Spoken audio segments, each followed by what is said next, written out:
नमस्कार दोस्तों, पाथफाइंडर में आप सभी का स्वागत है। मेरा नाम है डॉक्टर महिपाल सिंह राठौड़ और आज इस लेक्चर में मैं आपके साथ चर्चा करूंगा बुडापेस्ट मेमोरेंडम के बारे में। कुछ ही दिन पहले रशिया ने यूक्रेन पर हमला करा, उसके बाद न्यूक्लियर मिसाइल से हमला करने की भी धमकी दी और तब यूक्रेन के नेताओं को याद आया कि हमने बुडापेस्ट मेमोरेंडम साइन किया था और यह हमारे इतिहास की सबसे बड़ी शायद गलती रही है। इसको लेकर काफी न्यूज में आर्टिकल्स भी आए थे और ये एक हिस्ट्री से रिलेटेड टॉपिक है क्योंकि पोस्ट सोवियत एरा में किस प्रकार की जियोपॉलिटिक्स थी, ये बुडापेस्ट मेमोरेंडम क्यों साइन करवाया गया, बेलारूस का इससे क्या लेना देना है, ये मैं आपको बताऊंगा। और 4 दिन पहले बेलारूस ने अपने देश में एक रेफरेंडम कराया है, वो रेफरेंडम भी इसी से लिंक्ड है। तो इन सभी पॉइंट्स को आज इस लेक्चर में हम डिस्कस करेंगे। तो याद रखिए, बेलारूस ने 27 फरवरी को, जब पड़ोस में युद्ध चल रहा है, उसी दिन बेलारूस ने अपने देश में एक रेफरेंडम कराया, वोट डलवाया और एक नया कॉन्स्टिट्यूशन अडॉप्ट किया है। और इस कॉन्स्टिट्यूशन में यह कहा गया है कि अब बेलारूस एक नॉन न्यूक्लियर स्टेटस रखेगा। It means that Belarus can go and arm itself with nuclear missiles. लाएंगे कहां से न्यूक्लियर मिसाइल, ये हमें नहीं पता। ऑफ कोर्स रशिया से ही लाएंगे, ओपनली बोल नहीं रहे, लेकिन अब इन्होंने अपना नॉन न्यूक्लियर स्टेटस छोड़ दिया है। अब आप अगर इस तरह के लेक्चर्स को रेगुलरली देखना चाहते हैं तो पाथफाइंडर चैनल को सब्सक्राइब जरूर करें और मेरे लेक्चर्स के अपडेट्स आप मेरे टेलीग्राम चैनल से भी देख सकते हैं। वहां पर नोटिफिकेशन कभी मिस नहीं होगा। यूट्यूब पे कभी कभी नोटिफिकेशन नहीं आते हैं। पीडीएफ आपको ऑफकोर्स टेलीग्राम चैनल पर मिल जाएंगे। यूक्रेन और बेलारूस दो ऐसे देश थे जिन्होंने 91 में सोवियत यूनियन के टूटने के बाद अपने न्यूक्लियर हथियारों को त्याग दिया था। लेकिन अब 32 साल बाद बेलारूस कोशिश कर रहा है कि फिर से न्यूक्लियर वेपन्स उसके पास आए और ये ऐसे समय में हो रहा है जब यूक्रेन पर हमला करने के लिए बेलारूस की धरती का इस्तेमाल किया गया है। याद रखिए कि रशियन आर्मी ना केवल अपने बॉर्डर से यूक्रेन में एंटर हुई है बल्कि बेलारूस के बॉर्डर से भी वो यूक्रेन में एंटर हुई है। इनफैक्ट जो कैपिटल कीव पर तेजी से हमले हो रहे हैं वो सभी बेलारूस के बॉर्डर के माध्यम से हो रहे हैं। तो बेलारूस एक इंडिपेंडेंट कंट्री एक दूसरे देश की आर्मी को परमिशन दे रहा है कि वो उसकी धरती से होते हुए एक तीसरे देश पर हमला करे। वो इसीलिए है क्योंकि Belarus is more like a client state of Russia these days. दोनों के जो राष्ट्रपति हैं वो काफी क्लोज हैं और बेलारूस की सरकार पूरी तरह से रशिया को सपोर्ट करती है। देखिए, घनिष्ठ मित्रता तो दुनिया में बहुत देशों की है, लेकिन इतनी घनिष्ठ मित्रता बहुत रेयरली देखने को मिलती है जहां आप अपने पड़ोसी की सेनाओं को अपने देश में आने की अनुमति दें किसी और पर हमला करने के लिए। एनीवेज, यूक्रेन और बेलारूस ने अपना न्यूक्लियर स्टेटस खोया क्यों था? तो इस कहानी की शुरुआत होती है सोवियत यूनियन से। 1920s में सोवियत यूनियन यूएसएसआर नाम का एक देश बनता है, दुनिया का सबसे बड़ा देश, एक महाशक्ति 20वीं सदी की। और 1991 में जब इसका विघटन हुआ तो ये टूट के 15 देश अलग अलग हो गए। इसमें से इतना बड़ा था कि 15 कंट्रीज बन गए और उनमें सबसे बड़ा आज रशिया है। अब ये यूएसएसआर ने बहुत सारे न्यूक्लियर वेपन्स डेवलप किए थे बिकॉज ऑफ कोल्ड वॉर। शीत युद्ध था, अमेरिका से उनको चुनौती मिल रही थी, कई सारे न्यूक्लियर हथियार डेवलप किए। In fact they had more nuclear weapons than USA, अगर नंबर ऑफ वेपन्स की हम बात करें तो। ये न्यूक्लियर वेपन्स सभी जगह तैनात थे, ऐसा नहीं कि केवल आज के रशिया में तैनात कर रखे थे। इनफैक्ट ज्यादातर वेपन्स यहां पर तैनात थे ईस्टर्न यूरोप में। क्यों? क्योंकि नेटो कहां पर चैलेंज कर रहा था उन्हें? सेंट्रल यूरोप और ईस्टर्न यूरोप में। तो यूक्रेन और बेलारूस में हजारों की संख्या में वेपन्स तैनात किए थे, न्यूक्लियर मिसाइल्स तैनात करी थी। तो जब 91 में सोवियत यूनियन का विघटन हुआ, यूक्रेन अलग इंडिपेंडेंट कंट्री बनता है, उस दिन दुनिया में तीसरा सबसे बड़ा न्यूक्लियर हथियारों का जखीरा यूक्रेन में था। जी हां, आप सही सुन रहे हैं, वही यूक्रेन जिस पे अभी रशिया ने धावा बोल दिया है। It had the third largest nuclear stock pile of the world. यहां पर 1900 strategic warheads, 176 intercontinental ballistic missiles और 44 स्ट्रैटेजिक बॉम्बर्स थे।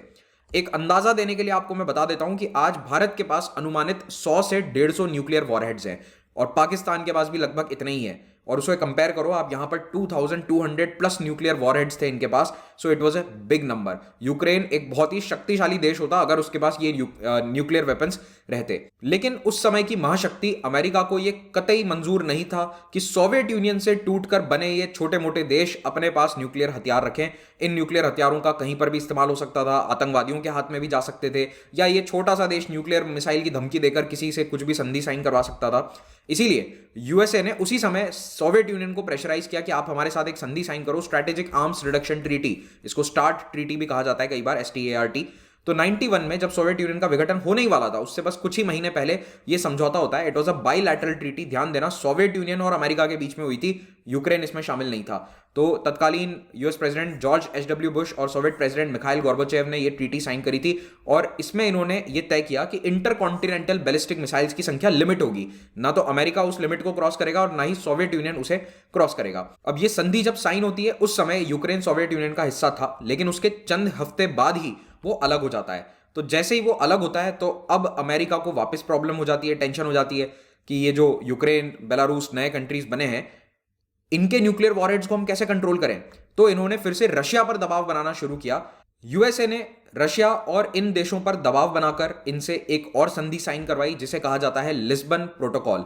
तो 1992 में इन देशों के आजाद होने के चंद महीनों बाद ही यूक्रेन, कजाकिस्तान और बेलारूस, जो 3 सबसे बड़े देश थे देखा जाए तो सोवियत यूनियन के विघटन के बाद, इनको लिस्बन पोर्चुगल में बुलाया और इनसे एक डॉक्यूमेंट साइन करवाया गया जिसको स्टार्ट का लिस्बन प्रोटोकॉल कहा जाता है। ये वही संधि थी जो 91 में सोवियत यूनियन ने साइन करी थी, लेकिन अब वो सोवियत यूनियन ही विघटित हो गया, तो इसीलिए इन देशों को सोवियत यूनियन का सक्सेसर स्टेट माना गया कि आप सोवियत यूनियन से निकलकर बाहर आए हो तो आप पर भी स्टार्ट ट्रीटी के वो रूल्स एंड रेगुलेशंस लागू होंगे, इसीलिए आप भी लिस्बन ट्रीटी पर हस्ताक्षर करें।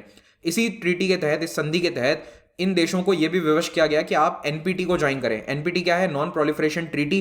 तो नॉन प्रोलिफरेशन ट्रीटी साइन करने का मतलब है कि अब आप और हथियार डेवलप नहीं कर सकते हैं, और जो आपके पास हथियार हैं वो भी इन्होंने इंश्योर किया कि एक अथॉरिटी के अधीन रहेंगे, single unified authority. This is very important. तो यूक्रेन, कजाकिस्तान, बेलारूस, इन तीनों देशों ने कहा, ये साइन किया कि हमारे जितने भी न्यूक्लियर हथियार हैं वो एक अथॉरिटी के अधीन रहेंगे, और वो अथॉरिटी कौन सी होगी? रशिया। तो इस संधि को हम ऐसे देख सकते हैं कि बड़े भाई रशिया ने अपने छोटे भाई यूक्रेन, बेलारूस, जिन्होंने अभी अभी घर से अलग होकर अपनी गृहस्थी जमाई है, इन्हें विवश कर दिया कि तुम अपने पास हथियार बढ़ाओगे नहीं और तुम्हारे पास जो हथियार हैं वो हमारे नियंत्रण में रहेंगे। तो ये छोटे भाई मान भी गए। लेकिन अब एक और समस्या आ जाती है। बड़े भैया रशिया जो हैं, ये आजाद होते ही कई छोटे छोटे देशों पे हमला कर देते हैं। यूक्रेन ने देखा कि आजाद होने के तुरंत बाद बड़े भैया रशिया ने छोटे छोटे भाइयों पे साउथ ओसेटिया में लड़ाई कर ली, जॉर्जिया में, ट्रांसनिस्टीरिया, मोल्डोवा में लड़ाई लड़ ली। तो यूक्रेन को डर लगा कि हम पर भी हमला कर सकते हैं बड़े भैया। उस समय भी डर था थोड़ा सा। तो यूक्रेन अपने न्यूक्लियर हथियारों को रशिया के कंट्रोल में नहीं देना चाह रहा था। तो इन दोनों के बीच में थोड़ी सी खटाई आ जाती है लिस्बन प्रोटोकॉल के साइन करने के तुरंत बाद, और ये अपने नेगोशिएशन चालू करते हैं। एक्चुअली रशिया इनसे सेवास्तोपोल नेवल बेस चाहता था क्रिमिया में, और रशिया क्राइमिया भी उन्हें देना नहीं चाह रहा था। लेकिन यूक्रेन ने कहा कि देखो, क्राइमिया तो हमारा है और ये ठीक है, ट्रांसफर आपने 1954 में कर लिया था, लेकिन आज भी ये हमारा ही देश है, so we will get the Crimean peninsula. तो ये बातचीत इनकी शुरुआत में फेल हो गई, बाद में हो गई थी। 1994 आते आते बहुत पॉलिटिक्स होने के बाद आखिरकार ये सभी एक टेबल पर आते हैं और कहते हैं कि स्टार्ट को फिर से साइन करते हैं। तो इन्होंने एक और स्टार्ट का एग्रीमेंट साइन किया, और इस बार ट्राइलैटरल एग्रीमेंट था यूएस, रशिया और यूक्रेन के बीच में, क्योंकि यूक्रेन के पास अभी भी 3 साल बाद भी न्यूक्लियर हथियार थे। तो यूक्रेन ने अब 94 में जाकर फाइनली कहा कि हम पूरी तरह से डिसआर्मामेंट में साइन कर रहे हैं। डिसआर्मामेंट का मतलब है कि हम हमारे न्यूक्लियर हथियारों का त्याग कर रहे हैं। अब यहां पर याद रखिएगा कि प्रॉब्लम बेलारूस के साथ नहीं आई थी। बेलारूस ने तो 92 वाले लिस्बन प्रोटोकॉल के बाद ही अपने न्यूक्लियर हथियार रशिया को सौंप दिए थे। 2-3 साल चला था process, but it did not से कि हम नहीं सौंपेंगे। प्रॉब्लम यूक्रेन को थी। यूक्रेन थोड़ा सा घबराया हुआ था उस समय भी कि हमें तो खतरा है, हमारी न्यूक्लियर मिसाइल छीन लोगे तो हमारी बॉर्डर सिक्योरिटी कैसे होगी। तो बड़े भैया रशिया और यूएस, यूके, इन सभी ने मिलकर यूक्रेन को बुलाया बुडापेस्ट में। बुडापेस्ट यानी कि हंगरी का कैपिटल। वहां पर ये आश्वासन देते हैं यूक्रेन को कि देखो यूक्रेन, आपके बड़े भैया आपकी रक्षा करेंगे, रशिया, और हम भी आश्वासन देते हैं, यानी कि यूके और यूएस, हम भी आश्वासन देते हैं कि आपकी रक्षा करेंगे। इसीलिए कई क्रिटिक्स कह रहे हैं कि यूएस और यूके अभी 2022 में अपने वादों पर खरे नहीं उतरे हैं। इन्होंने 1994 में यूक्रेन को प्रॉमिस किया था कि आपकी इंडिपेंडेंस और आपकी स्वायत्तता ये बनी रहेगी, ये हम इंश्योर करेंगे, और आपके बॉर्डर भी बना रहेगा आपका, ये भी हम इंश्योर करेंगे। तो अब यूक्रेन के बॉर्डर को छिन्न भिन्न किया जा रहा है रशिया के द्वारा। तो ना तो इन्होंने कोई आर्मी भेजी, ना ही ये कोई और तरह से मदद कर रहे हैं। ऑफ कोर्स सैंक्शंस वगैरह लगा रहे हैं, but there is no direct military help. तो इन्होंने बुडापेस्ट मेमोरेंडम में वादे तो बड़े बड़े कर दिए, टेरिटोरियल इंटीग्रिटी आपकी बनी रहेगी, इंडिपेंडेंस रहेगी, सॉवरेंटी रहेगी, पॉलिटिकल इंडिपेंडेंस को हम मेंटेन रखेंगे, कोई इकोनॉमिक सैंक्शन आपके खिलाफ नहीं लगाया जाएगा यूक्रेन के खिलाफ। लेकिन ऐसा कुछ भी नहीं हुआ है। उस समय जरूर इन्होंने यूक्रेन की आर्थिक मदद करी थी, क्योंकि इतना सारा न्यूक्लियर इंफ्रास्ट्रक्चर हटाना भी अपने आप में एक बहुत खर्चीला काम था। तो मिसाइल्स को डिसमेंटल करने के लिए, बॉम्बर्स को फिर से रशिया भेजने के लिए, न्यूक्लियर इंफ्रास्ट्रक्चर डिसमेंटल करने के लिए इकोनॉमिक असिस्टेंस यूएस और रशिया दोनों के द्वारा इन्हें दी गई थी। सारे न्यूक्लियर वॉरहेड्स रशिया को लौटा दिए गए थे। यूक्रेन में जो भी बचा कुचा यूरेनियम था उसके बदले में रशिया ने इनको पैसा दे दिया। तो यूक्रेन, जो कि उसी समय नया नया आजाद हुआ था, उसे पैसे की जरूरत थी, तो उसका काम हो गया। ये डिसमेंटलिंग का काम लगभग 5 साल तक चलता है। 96 में आखिरी न्यूक्लियर वॉरहेड यानी कि मिसाइल रशिया ट्रांसफर कर दिया गया, और जो last strategic nuclear delivery vehicle था वो भी 2001 में यूक्रेन से हटा दिया गया। तो अब पिछले 22 सालों से यूक्रेन में कोई न्यूक्लियर वेपन्स या उसको डिलीवर करने का तरीका इनके पास नहीं है, और ना ही बेलारूस के पास है। हालांकि बेलारूस ने 3 साल पहले रशिया की मदद से एक मिसाइल डेवलप करनी स्टार्ट करी थी, बट वो अभी एग्जैक्टली क्या स्टेज पर है उसकी क्लियर जानकारी नहीं है। तो फिलहाल ये बुडापेस्ट मेमोरेंडम न्यूज में इसीलिए चल रहा है क्योंकि जिस दिन रशिया ने यूक्रेन पर हमला किया उसके 2-3 दिन बाद न्यूक्लियर लड़ाई की चेतावनी दे दी। ऐसे में यूक्रेन के नेताओं को याद आया कि वो बुडापेस्ट मेमोरेंडम साइन किया था 94 में, वो नहीं करना चाहिए था। तो उसको लेकर ये काफ़ी बयान दे रहे थे एंड दे आर सेइंग कि ये हमसे गलती हो गई थी, हमसे यानी कि उनके पॉलिटिकल नेताओं से। आज अगर हमारे पास न्यूक्लियर हथियार होते तो क्या रशिया हम पर हमला करता, इस तरह की बातें ये कह रहे हैं इनके सभी सीनियर लीडर्स। अब ये पूरा घटनाक्रम देखकर यूक्रेन का पड़ोसी बेलारूस एकदम से चौकन्ना हो गया। बेलारूस की धरती से रशिया यूक्रेन पर हमला कर रहा है। बेलारूस रशिया का बहुत अच्छा साथी है। इनफैक्ट उनके जो प्रेसिडेंट है लुकाशेंको, वो तो व्लादिमीर पुतिन के बेस्ट फ्रेंड्स बने हुए हैं अभी। लेकिन यूक्रेन की स्थिति देखकर ये भी चौकन्ने हो गए और इन्होंने तुरंत में अपने देश में एक रेफरेंडम कराया, वोट डलवाया 27 फरवरी को कि सभी जनता वोट करे कि क्या हमारे देश में न्यूक्लियर हथियार होने चाहिए। इनके संविधान में लिखा हुआ है ना कि न्यूक्लियर वेपन्स नहीं होने चाहिए, तो उस क्लॉज को चेंज कराने के लिए देश में रेफरेंडम कराया गया और ज्यादातर लोगों ने इसके फेवर में वोट किया है।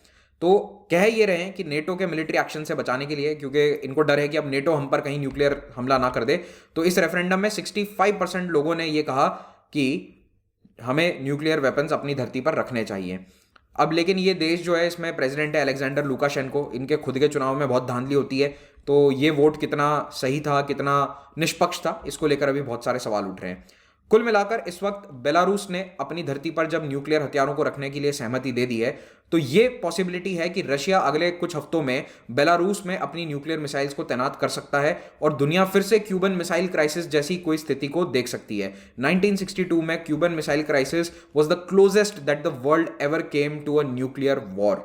वर्ल्ड वॉर 2 के बाद एकमात्र ऐसी स्थिति जब न्यूक्लियर युद्ध होना ही वाला था वो था 1962 का क्यूबन मिसाइल क्राइसिस, जब सोवियत यूनियन ने क्यूबा की धरती पर मिसाइल्स तैनात कर दी थी जो डायरेक्टली अमेरिका को अटैक कर सकती थी। So now in the larger scheme of things, एक बेलारूस जैसे छोटे देश में रशिया के मिसाइल्स तैनात होना आपको एक बड़ी बात नहीं लग रही होगी, लेकिन क्यूबन मिसाइल क्राइसिस हमें बताता है कि रशिया और यूएसए, जिनके पास हजारों की संख्या में आज भी न्यूक्लियर वॉरहेड्स हैं, अगर ये इस तरह की जियोपॉलिटिक्स को अंजाम देते हैं तो ये दुनिया के लिए बहुत ही खतरनाक हो सकता है। पूरी दुनिया इसमें समाप्त हो सकती है, इतनी इनके पास न्यूक्लियर मिसाइल्स हैं। So we have to be very very careful. आपको अगर ये लेक्चर अच्छा लगा तो इसे थम्स अप जरूर दे दें, शेयर कीजिए अपने फ्रेंड्स के साथ इसे। और अगर आपको टेलीग्राम चैनल से पीडीएफ डाउनलोड करना है तो ये मेरे टेलीग्राम चैनल का नाम है। अगर यूपीएससी एग्जाम की तैयारी करना चाहते हो, लाइव पढ़ना चाहते हो मुझसे अनअकैडमी के अन्य एजुकेटर्स से, तो आप आ सकते हैं हमारे प्लेटफॉर्म पर। You can get a plus और आइकॉनिक सब्सक्रिप्शन। दोनों ही सब्सक्रिप्शंस के अपने अपने बेनिफिट्स हैं। आइकॉनिक में आपको बेनिफिट ये मिलता है कि 1-on-1 मेंटरिंग आपको उपलब्ध होगी। ऑप्शनल के कोर्सेज या सब्सक्रिप्शंस भी अवेलेबल हैं। सभी कोर्सेज पर आपको 10% डिस्काउंट मिलेगा अगर आप महिपाल कोड का इस्तेमाल करते हैं तो। जीएस और ऑप्शनल के कंबाइंड कोर्स, कॉम्बो कोर्स में इस वक्त बहुत अच्छे ऑफर्स चल रहे हैं। Plus combo course for 18 months जिसमें आपका मेंस भी कवर हो जाएगा नेक्स्ट ईयर का, that is available for 63,000 rupees and the iconic course is available for 76,000 rupees. याद रखिए ये 32% डिस्काउंट आपको तभी मिलेगा जब आप महिपाल कोड का इस्तेमाल करेंगे। तो इसकी ज्यादा जानकारी के लिए आप फोन कर सकते हैं इस नंबर पर। कोई भी अगर आपको कोर्स से संबंधित डाउट है, ऑफर से संबंधित डाउट है, तो इस नंबर पर कॉल कीजिए। मेरा मॉडर्न हिस्ट्री का कोर्स इस वक्त ऑनगोइंग है, तो जो प्लस सब्सक्राइबर्स हैं, प्लस कोर्स के स्टूडेंट्स हैं, वो सुबह 8 बजे मेरी मॉडर्न हिस्ट्री की क्लास में ज्वाइन कर सकते हैं। हर हफ्ते हमारे नए बैचेस बनते हैं, so you can join these new batches starting from 9th of March। सभी कोर्सेज ईएमआई ऑप्शन पर उपलब्ध हैं। प्रीलिम्स के लिए हमारी एक टेस्ट सीरीज है, इसका जरूर फायदा उठाइए। 27 फरवरी को सिविल सर्विसेज चैंपियनशिप लेकर आ रहा है अनअकैडमी, जो कि भारत का सबसे बड़ा स्कॉलरशिप टेस्ट है। इसमें बहुत सारे अट्रैक्टिव प्राइजेस जैसे कि MacBook etcetera and there are scholarships to be won. तो नीचे इसका लिंक आपको मिल जाएगा, उसमें ज्वाइन कीजिए और इसमें हिस्सा जरूर लें। आपको यहाँ पर मेरे द्वारा बनाए गए टफ क्वेश्चंस भी देखने को मिलेंगे। Early bird lucky draw offer होगा, तो अभी आप जल्दी रजिस्टर करेंगे फॉर द फर्स्ट 7 days तो आपको Amazon वाउचर्स जीतने का मौका मिलेगा। Thank you very much, have a great day.